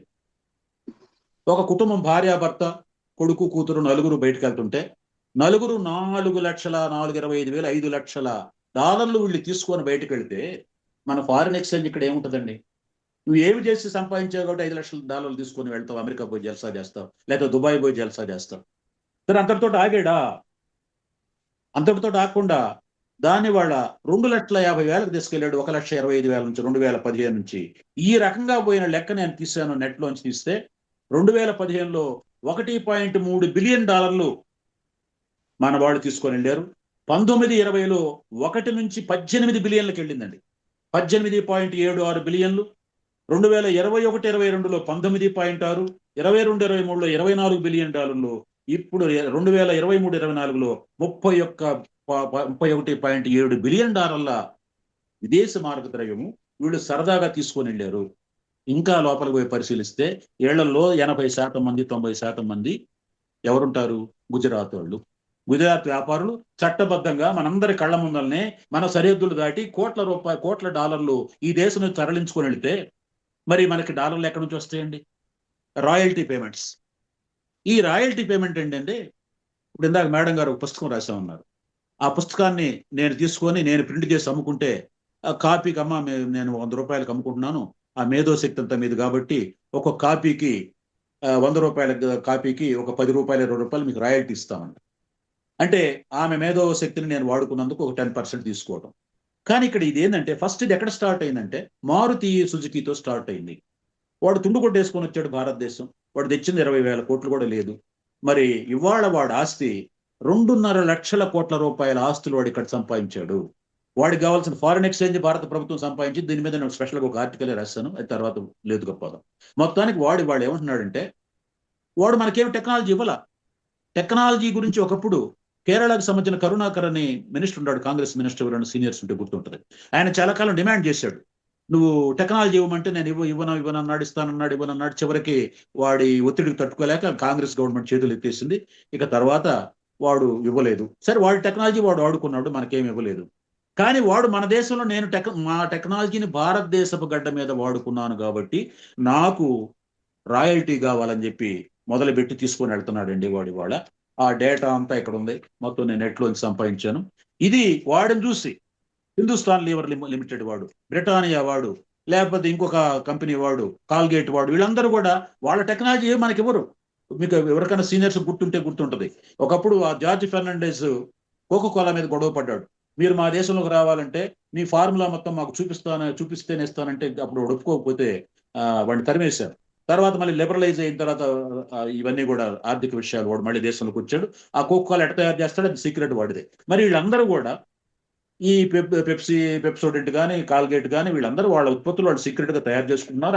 అది ఎవరికి ఎక్స్పోర్ట్ చేయరు. అయినా వాళ్ళు తీసుకోవటం ఏంటి? దీని మీద నేను లెక్క తీస్తే 2014 సంవత్సరంలో 25,000 కోట్ల రూపాయలు రాయల్టీగా తీసుకొని వెళ్ళారు. ఆ తర్వాత 5.5 బిలియన్లు, తర్వాత 6.5 బిలియన్లు, 2020కి వచ్చేకి 7 బిలియన్లు, 2022లో 8.9 బిలియన్లు మనకి ఏమాత్రం టెక్నాలజీ మనకి ఇవ్వకుండానే వాళ్ళు ఈ దేశం నుంచి తీసుకొని వెళ్తున్నారు. ఒక పెద్ద ప్రవాహం లాగా భారతదేశం నుంచి విదేశీ మార్గం వెళ్ళిపోతుంది. వాడికి ఒక 20,000 కోట్ల రూపాయల లాభం వచ్చింది మారుతి కంపెనీకి. 20,000 వస్తే వాడి వాటా 50%, భారత షేర్ హోల్డర్ల వాటా ఒక 25,000 కోట్లు వచ్చిందని అనుకున్నారు. వాడు వెంటనే ఏం చేస్తాడంటే ఆ 50,000 కోట్లలో ఒక 10,000 కోట్లు రాయల్టీ కింద తీసేసుకొని మిగతా దాంట్లో మనకిస్తున్నాడు. ఇదేంటయ్యా అంటే అడిగేవాడు ఇక్కడ ఎవడు లేడు. ఒకప్పుడు పార్లమెంట్లో జ్యోతిర్మయ్ బాసు, ఇంకా గురుదాస్ దాస్ గుప్తా, నాగిరెడ్డి గారు, లేకపోతే ఇటువంటి వాళ్ళు పార్లమెంట్లో ఇవన్నీ చీల్చి చెండాడగలిగేటువంటి వాళ్ళు ఉండేవాళ్ళు. ఇవాళ అసలు పార్లమెంట్లో ఎవరు వెళ్తున్నారంటే వాళ్ళకి మనం చెప్పేది నాకంటే మీకే ఎక్కువ తెలుసు. ఈ విధంగా ఈ దేశం నుంచి పెద్ద ప్రవాహం అనేది ఈ రాయల్టీలతో జరుగుతుంది. దీని మీద అయితే ఒక పెద్ద చిన్న పుస్తకమే ఉంది. రాహుల్ వర్మన్ అనేటువంటి ఆయన బాంబేలో ఉంటాడు. ఆయన ఆ పుస్తకం నా దగ్గర ఉంది. ఎప్పుడైనా దాని మీద ఒక ఆర్టికల్ రాద్దామనే ప్రయత్నం చేస్తున్నాను, దాన్ని ఆధారం చేసుకొని. ఒక రాయల్టీగా ఈ దేశాన్ని దోచుకోగలుగుతున్నారు. రాయల్టీ పేమెంట్స్ ఇన్ రాయల్ వే, రాచబాటలో దోచుకొని వెళ్తున్నారు ఈ దేశాన్ని. మరి ఈ అన్ని కూడా తీసుకుని వెళ్తుంటే ఎట్లా భారతదేశం అవుతుంది? సరే, దీనికి ఏంటంటే మన దేశం బాగుపడాలంటే ఎఫ్డిఐలు రావాలంటే విదేశస్తులు వచ్చి ఇక్కడ పెట్టుబడి పెట్టాలి. విదేశస్తులు వచ్చి పెట్టుబడి పెట్టాలంటే మనోళ్ళు అంటారు, మా గవర్నమెంట్ లో మేము ఇంత ఎఫ్డిఐ తెచ్చాం, ఇంత ఎఫ్డిఐ తెచ్చాం. ఇక్కడ విచిత్రమైన విషయం ఏంటంటే ఈయన ఆర్ఎస్ఎస్ కి సంబంధించిన వ్యక్తి, Virjesh Upadhyay, Bharatiya Mazdoor Sangh general secretary all India general secretary. ఆయన ఏమన్నాడంటే, అయ్యా నేను ఈ భారతదేశంలోకి వస్తున్న ఎఫ్డిఐల మీద నేను 2011-12లో ఉన్న రికార్డులను తెచ్చుకొని నేను సర్వే చేశాను. ఈ సర్వేలో నాకేం తెలిసిందంటే, $1 మన దేశంలోకి వస్తే ఆ డాలరు ఈ దేశం నుంచి $8 తీసుకుని వెళ్ళింది. చూడండి, అంటే ఇది ఎలా ఉందంటే, మనోళ్ళు చెబుతారు, మనం చిన్నప్పుడు గాలాన్ని తీసుకొని ఏటుకు వెళ్ళి చేపలు పట్టుకునేవాళ్ళం. ఈ చేపలు పట్టుకుంటే అక్కడున్న ఒక చేప, ఎవరే మనకి కృష్ణయ్య ఆహారం వేయటానికి ఒక సూదికి ఒక ఏదో మాంసం ముక్కో లేదా చేప ముక్క పెట్టాడరా, ఇది భలే, ఆయన చాలా మంచోడు అంటే ఎంత తమాషగా ఉంటుందండి. మనం ఎరేసేది ఇంతలా చేపను పట్టుకోవటానికి. ఎఫ్డిఐ అనేది కూడా ఈ దేశంలోకి వస్తున్న ప్రతి ఎఫ్డిఐ కూడా $1 ఇండియాలోకి వస్తే $10 వెళ్ళిపోతుంది. మరి డాలర్లన్నీ బయటకు వెళితే రూపాయి మనకు డాలర్ల నుంచి దొరుకుతాయి, రూపాయి విలువ పడిపోదా? సరే, అయితే మన మోడీ గారు అధికారంలోకి వచ్చిన 1-2 నెలల్లో జపాన్ వెళ్ళాడు. ఆ జపాన్లో ఆయన డంకా మోగించి మరి అక్కడ మాట్లాడాడు. ఆయన గురించి నేను చెప్తాను. ఈ చెప్పే ముందర మీకు ఇంకొక విషయం చెప్పాలి. నా దగ్గర ఉంది, అది కాపీ ఇంకెక్కడ ఉంది, చెప్తానని. 2012లో ఆయన ట్విట్టర్ అకౌంట్లో ఆయన ఏమన్నాడంటే, అయ్యా భారతదేశంలోకి ఎఫ్డిఐ వస్తే ఈ దేశాన్ని సర్వనాశనం చేస్తుంది. ప్రతిపక్షాలందరూ కూడా వ్యతిరేకమే, కానీ ఎందుకు మాట్లాడటం లేదంటే, అమ్మో కాంగ్రెస్ వాళ్ళు ఈడీ చేత దాడి చేపిస్తారు, సిబిఐ చేత దాడి చేపిస్తారు, కానీ అలా నిజంగా ఎవరు దాడి చేపిస్తున్నారో మనం ఇప్పుడు చూస్తున్నాం కదా. అందుకని భయపడి ఉన్నారు, కానీ అందరూ కూడా ఎఫ్డిఐకి వ్యతిరేకమే. ఆయన వరుసగా ఏ రోజు ఎక్కడ ఉన్నారో మొత్తం నా దగ్గర ఒక చార్ట్ ఉంది. ఆ చార్ట్ లో వాడు చివరికి ఉప్పు కూడా అమ్ముతాడు మన దేశంలో. నిజమే, ఇవాళ హిందుస్థాన్ లేబర్ వాడు ఐటీసీ కంపెనీ వాడు ఉప్పు అమ్ముతున్నారు మనకి. ఇక్కడ మాకు సముద్ర తీరం ఉంది కొత్తపట్నం, అక్కడికి పోతే రూపాయికి ఒక కిలో ఇస్తారు, 2 బస్తా $50, 100 కిలోల బస్తా $50 కూడా ఇస్తారు. దానికి అంత అయోడిని కలిపి దాన్ని పొడి చేసి మనకి వాళ్ళ కిలో $50 అమ్ముతున్నారు. మరి అదే దానిని వాళ్ళు చేస్తున్నావు. ఏ మోడీ గారు అయితే విదేశీ పెట్టుబడులు వస్తే దేశం నాశనం అవుతుందని అన్నారు, ఆయన ఆ తర్వాత అక్కడ జపాన్లోకి వెళ్ళి ఏమంటారంటే, మాది ఎఫ్డిఐకి గమ్యస్థానం మాదే, అందరూ రండి మా దేశంలో పెట్టుబడులు పెట్టుకోండి, రెడ్ టేప్ లేదు. ప్రజల సమస్యలు అయితే మేము 10 ఏళ్ళు 20 ఏళ్ళు దాన్ని ఆపేస్తాం, కానీ మీకు లేదు, మీకు రెడ్ కార్పెట్ బలుస్తున్నాం. రెడ్ టేప్ లేదు, రెడ్ కార్పెట్ ఉంది. అతి తక్కువ వ్యయం, ఎక్కువ లాభాలు. ఎంత లాభాలంటే మీ దేశంలో 10 ఏళ్లలో వచ్చే లాభము మా దేశంలో 2 ఏళ్లలో వచ్చుదండి మీకు. మరి సుజుకి మారుతి వాడు ఈ దేశంలోకి వచ్చేసాడు. వాడికి మొన్న పద్మ విభూషణ అవార్డు కూడా ఇచ్చాడు మోడీ. 25,000 కోట్ల రూపాయలతో వాడు ఈ దేశంలోకి వచ్చి 2.5 లక్షల కోట్ల రూపాయల ఆదాయం వాడు తీసుకుంటున్నాడు. మీరు ఎవరన్నా ఒక చిన్న సర్వే చేయండి, ఒక రోడ్డు పక్కన కుర్చీ వేసుకొని కూర్చొని పోయేటువంటి కార్లని పేరు రాసుకోండి. ఇది మహేంద్ర వాళ్ళ బండా లేకపోతే టాటా వాళ్ళ బండా, సుజుకి మారుతి అంటే ప్రతి 10 బళ్లలో 6 మోడళ్లు సుజుకి వాడియే ఉంటున్నాయి. ఈ దేశపు రోడ్లన్నీ వాడు ఆక్రమించుకున్నాడు. మరి ఆ విధంగా తుండుగుడ్డ వేసుకొని వచ్చినోడు వాడు ఎన్ని కోట్ల తీసుకెళ్ళి ఉంటాడు. ఐటీసీ వాడు ఎంత తీసుకెళ్ళాడు, హిందుస్థాన్ లీవర్ వాడు ఎంత తీసుకెళ్ళాడు, టాటా బెంజ్ ఎంత తీసుకెళ్తున్నాడు, లేకపోతే ఇంకొక అశోక్ లేలాండ్, వీళ్ళందరూ కూడా ఈ దేశంలో ఉన్న పారిశ్రామికవేత్తలందరూ కూడా విదేశస్తులే. దీని గురించి ఒక మాట నాగిరెడ్డి గారు చెప్పిన మాట, ఇది నాగిరెడ్డి గారు స్వయంగా చెప్పింది కాదు. ఏషియన్ డ్రామా అని స్వీడన్కి సంబంధించినటువంటి గున్నార్ మిర్ధాళ్ అనేటువంటి గొప్ప ఆర్థిక శాస్త్రవేత్త ఉన్నాడు. ఆసియాని ఆయన చాలా నిశ్చితంగా పరిశీలించి, ఇక్కడ ఒక పెద్ద నాటకం జరుగుతుందయ్యా, ఈ 47లో వచ్చిన స్వతంత్రం అని చెప్పడానికి లేదు, ఇక్కడ ఒక నాటకం జరుగుతుంది. ఈ నాటకాన్ని గురించి ఆయన ఏమంటాడంటే, ఈ ఒక చైనా దర్జీవాడు ఉన్నాడు, బట్టలు కుట్టేవాడు, వాడి దగ్గరికి ఒకడు పోయి ఒక షర్టు ఒక కోట్ ఇచ్చేసి మంచి క్లాత్ తీసుకొచ్చి, ఈ కోట్ ఏ కొలతలతో ఉందో ఆ కొలతలతో నాకు కొత్త కోట్ కుట్టేయమన్నాడు. వాడు శుభ్రంగా కొత్త కోటు కుట్టి అదే కొలతలతో 1 మిల్లీమీటర్ తేడా లేకుండా ఆ చొక్కాకి ఎక్కడెక్కడ కన్నాలు ఉన్నాయో, ఎక్కడ చిరుగులు ఉన్నాయో అన్ని కట్ చేసి పెట్టించాడు. మరి 47కు ముందల ఈ దేశంలో ఐటీసీ ఉంది. ఈ దేశంలో తయారయ్యే సిగరెట్లో 98% వాడే తయారు చేస్తాడు. ఈ దేశంలో ఉన్న పొగాకు వ్యాపారం మొత్తం పెత్తనం వాడిదే. మరి 47కు ముందర ఉన్నాడు, 47 తర్వాత ఉన్నాడు. యూనిలివర్ కంపెనీ ఉంది, 47కు ముందర ఉంది, 47 తర్వాత ఉంది. అశోక్ లేలాండ్ 47కు ముందర ఉంది, 47 తర్వాత ఉంది. ఇంకా చెప్పాలంటే ఆ తర్వాత కొన్ని వందల కంపెనీలు ఈ దేశంలోకి చొరబడ్డాయి. వీళ్ళు ఈ దేశంలోకి వచ్చి మొత్తం కూడా తరలించుకొని వెళుతున్నారు. ఈ దేశ సంపదని తరలించుకొని వెళుతుంటే ఇక్కడ ప్రధానం ఏంటంటే మనం ఎగుమతి చేయాలి. ఇందాక నేను ఒక నెట్లో అడిగాను, ఏమండి అయ్యా జర్మనీ ఎంత ఉంటుంది భారతదేశం అంటే, మనకు ఖచ్చితంగా 10వ వంతు ఉంటుంది అన్నాడు. జపాన్ ఎంత ఉంటుంది, అది కూడా దాదాపు 10వ వంతే. మరి మనలో 10వ వంతు ఉన్నటువంటి జపాను కొన్ని డజన్ల ఒక 6-7 పెద్ద పెద్ద కార్లు మ్యానుఫ్యాక్చరింగ్ కంపెనీ ఉన్నాయి. సుజుకి వాడిదే, హోండా వాడిదే, ఇంకా కవసాకి అని ఇంకా రకరకాల పేర్లతో ఉన్నాయి. అవన్నీ వాడున్నాయి. వాడు ప్రపంచంలో ఈ మధ్య చైనా వాడు దాటిపోయాడు, కానీ ఆ దేశ ప్రపంచానికి సరిపోయిన కార్లు వాడు తయారు చేస్తున్నాడు. మనం కొనుక్కుంటున్నాము. మన దేశంలో ఒక టాటా, మహేంద్ర ఇద్దరు ఉన్నారు. ఆ రెండు కూడా వాళ్ళు సొంత ఏం చెప్పడానికి లేదు. టాటా గురించి ఒక మాట మీకు చెప్పాలా, ఒక 10-20 ఏళ్ల నాడు ఆయన టాటా ఇండికా అనే ఒక మోడల్ రిలీజ్ చేశాడు. రిలీజ్ చేసి ఇండియా పేరు పెట్టాడు, ఇండికా, టాటా ఇండికా. స్వదేశీ మొట్టమొదటి చిన్న కారు మార్కెట్లోకి తీసుకొస్తున్నాను అన్నాడు. బిజినెస్ స్టాండర్డ్ అనే పేపర్ ఉంది, అమృత బజార్ గ్రూప్ది. దానికి సంబంధించినటువంటి ఎడిటర్ ఉన్నాడు, TN నైనన్ అని. ఆయన చూస్తే మన మన్మోహన్ సింగ్ గారు కూడా భయపడతారు, ఎందుకంటే అంత ఖచ్చితంగా ప్రశ్నిస్తాడు ఆయన, సూటిగా లోగుట్టు అంతా బయటకు లాగుతాడు. ఆయన రతన్ టాటా భుజం మీద చేసి, బ్రదర్ కారు తెచ్చావు బాగానే ఉంది, ఇంజన్ ఎక్కడిదే అని అడిగాడండి. ఏం సార్ మీరు ఇట్లా నిరుగా అడిగితే ఎట్లా సార్, మనం ఇంకా పెట్రోల్ ఇంజన్లు తయారు చేసే స్థాయికి చేరలేదు, మేము ఐరోపా నుంచి దిగుమతి చేసుకొని పైన రేకులు బిగించి అమ్ముతున్నానని ఒప్పుకున్నాడండి. ఇదండి మన దేశంలో కార్ల ఉత్పత్తి పరిస్థితి. సరే, దీనికి సంబంధించి మీకు నిన్న ఒక తమాషా వార్త వచ్చింది నా దగ్గరికి, ఆ వార్త మీ దృష్టికి తీసుకొస్తాను. దీని మీద ఇందులో ఏంటంటే, రాహుల్ గాంధీని ఎగతాళి చేస్తూ, thank you tata, you proved every one is wrong. వీళ్ళందరూ తప్పు అభిప్రాయంతో ఉన్నారని నువ్వు రుజువు చేసావు. ఏం చేసావంటే, మొట్టమొదటిసారి నువ్వు C-295 అనేటువంటి సైనిక రవాణా విమానాన్ని నువ్వు తయారు చేసావయ్యా, నువ్వు మొనగాడివి, భరతమాత ముద్దు బిడ్డవు అని చెప్పి ఏదేదో ఇందులో రాశారు. సరే, కొంచెం నిన్న వారం 10 రోజులు వెనక్కి వెళ్ళాను. నిన్న 18వ తారీఖు, పోయిన నెల 5వ తారీఖు, మే 18వ తారీఖు, ఇది ఈనాడులో వచ్చింది. ఇందులో ఏం రాశాడంటే, ఈ C-295 అనేది మన దేశంది కాదు, స్పెయిన్కు సంబంధించినటువంటి ఎయిర్ బస్ అంటే ఐరోపాలో ఉన్నటువంటి అన్ని దేశాలు కలిసి ఉమ్మడిగా ఒక కంపెనీ పెట్టుకున్నాయి, దాని పేరు ఎయిర్ బస్. అది బోయింగ్ ఏమో అమెరికా వాడిది. వీడు మనకి 56 విమానాలు అమ్మటానికి సిద్ధపడ్డాడు. 16 విమానాలు డైరెక్ట్ గా మనకు పంపిస్తాడండి.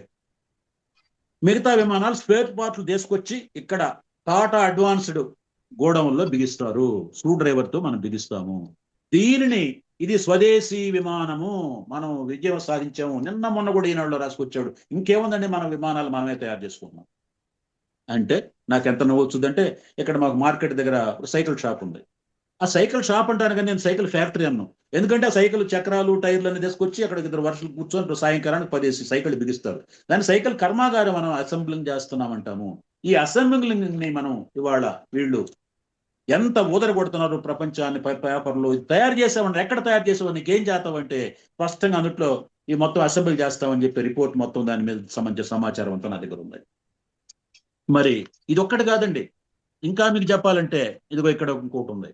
ఇదేంటంటే 2016లో మోడీ గారు అసలు భారతదేశాలు కొత్తగా వచ్చాడు కదా, చూడాలి ఏం జరుగుతుందని చెప్పి మన విమానాలు, హెలికాప్టర్లు, మన ర్యాకెట్లు ఎట్ట తయారు చేస్తున్నాము, నాకు కొంచెం నివేదిక ఇవ్వమని చెప్పి మతేశ్వరన్ అనేటువంటి ఒక పెద్ద సీనియర్ మిలిటరీ అధికారిని కమిటీ వేస్తే ఆయన సావు కబురు చల్లగా చెప్పాడు, made in India is costlier.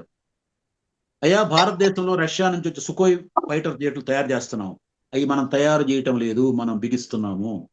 ఒక సుకోయ్ జెట్ ఉదాహరణకి ఒక 10 కోట్లు అనుకుందాం. రష్యా నుంచి మనం కొనుక్కుంటే 10 కోట్లు, రష్యా నుంచి విడిభాగాలు తీసుకొచ్చి బిగించుకుంటే మనకు 15 కోట్లు అవుతుంది. 1.5 రెట్లు అవుతుందని చెప్పి ఆయన స్పష్టంగా రాశాడు.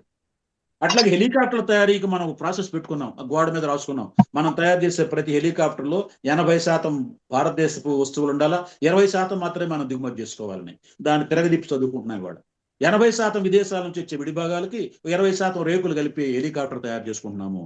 ఇంకా దారుణం ఏంటంటే ఇజ్రాయెల్ మన ప్రధానమంత్రికి అత్యంత సన్నిహితమైంది కదా, వాళ్ళు ఏం చేశారంటే joint development is mere purchase, ర్యాకెట్ల తయారీకి ఇజ్రాయెల్ టెక్నాలజీ మన ఇండియా వాళ్ళు కూర్చొని ఉమ్మడిగా తయారు చేస్తారంటే దాని మీద ఆయన అక్కడ పోయి చూసి రాసండి. ఇక్కడ తయారు ఏం లేదండి, నేరుగా ఇజ్రాయెల్ నుంచి ర్యాకెట్స్ వస్తాయి, మిజైల్స్ వస్తాయి, దాని మీద మేడ్ ఇన్ ఇండియా అని ముద్ర కొట్టేసి మనం అమ్ముకుంటున్నాం, మియర్ పర్చేజ్ అని చెప్పి ఈయన ఇచ్చాడు. ఇది సుకోయికి సంబంధించినటువంటి రిపోర్ట్ ఇది. మరి ఇకపోతే మన దేశంలో ఇవాళ మనం ఒక్కొక్కరు 4-5 మొబైల్స్ వాడుంటాము. దీని గురించి బిజినెస్ లైన్ లో ఒక ఆర్టికల్ వచ్చింది. For mobile make in India is just a screw driver job. ఈ దేశంలో వాడే ప్రతి ఇది కూడా, ప్రతి మొబైల్ కూడా విదేశాల్లో విడిభాగాలు తయారవుతాయి. వాటిని ఇక్కడ మన శ్రీ సిటీలో కావచ్చు ఎక్కడో చోట మనం బిగిస్తాం. మీకు గుర్తుంటుంది 2020లో కర్ణాటక దగ్గర కోలారు గనుల దగ్గర ఫాక్స్కాన్ అనేటువంటి ఐఫోన్లు తయారు చేసే కర్మాగారంలో మహిళా కార్మికులు తిరుగుబాటు చేశారు. మహిళల దగ్గర అంత శక్తి ఉందని నేను ఎప్పుడు అనుకోవాలి. వాళ్ళకి 22,000 రూపాయలు వేతనం అన్నారు నెలకి. కరోనా టైంలో ఎవడు వీళ్ళు పట్టించుకోరని చెప్పి 22,000ని 12,000కి తగ్గించారు. 8 గంటల పని దినాన్ని 12 గంటలకు పెంచారు. వేతనం 3 నెలలకి 4 నెలలకు ఒకసారి ఇస్తుంటే ఆడవాళ్ళు తెగబడితే ఎట్లా కొడతారనేది మనం ఒకసారి చూసాము. మొత్తం వీరోచితంగా పోరాడి ధ్వంసం చేసి పారేసారు కర్మాగారాన్ని.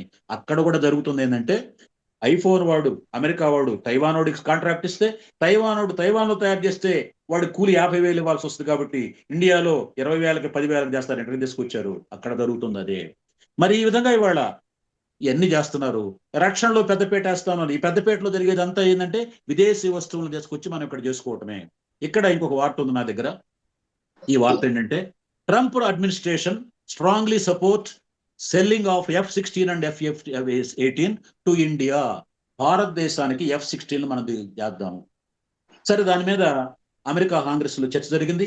అమెరికా కాంగ్రెస్ మీద అక్కడ మహిళా రిప్రజెంటేటివ్ ఒకటి ఉంటుంది, మన ఆసియా విభాగానికి సంబంధించి ఎలైస్ అనేటువంటి ఆమె మాట్లాడుతూ, అయ్యా ఇది మనకు చాలా అనుకూలమైంది, మనము అమెరికా నుంచి F-16 F-18 ఇస్తున్నాం కానీ దాని టెక్నాలజీ ఇవ్వటం లేదు.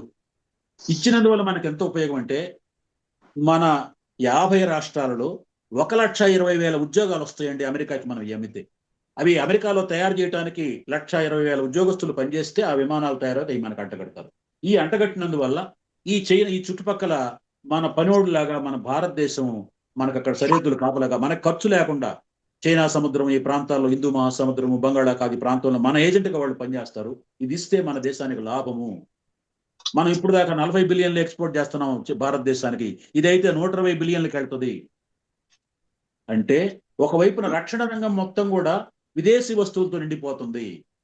మనం ఎన్నుకుంటే డాలర్లు ఇవ్వాలి కదా. మనం ఏమి ఎగుమతి చేస్తాం అమెరికాకి? రెడీమేడ్ బట్టలు ఎగుమతి చేయాల్సిందే, లేదా ఆహార ధాన్యాలు ఎగుమతి, అవి కూడా మనం దిగుమతి చేసుకుంటున్నాం. మళ్ళీ ఆహార ధాన్యాలు ఎగుమతి చేయాల్సిన భారతదేశం వాటిని దిగుమతి చేసుకుంటుంది. ఇవాళ ఇంకొక పెద్ద ప్రమాదం ఒకటి ముంచుకొని వచ్చింది. నిన్న $500 బిలియన్ వ్యాపారం నేను చేస్తానని చెప్పి మోడీ ఒప్పుకొని వచ్చాడని చెప్పి పత్రికలో వార్త వచ్చింది.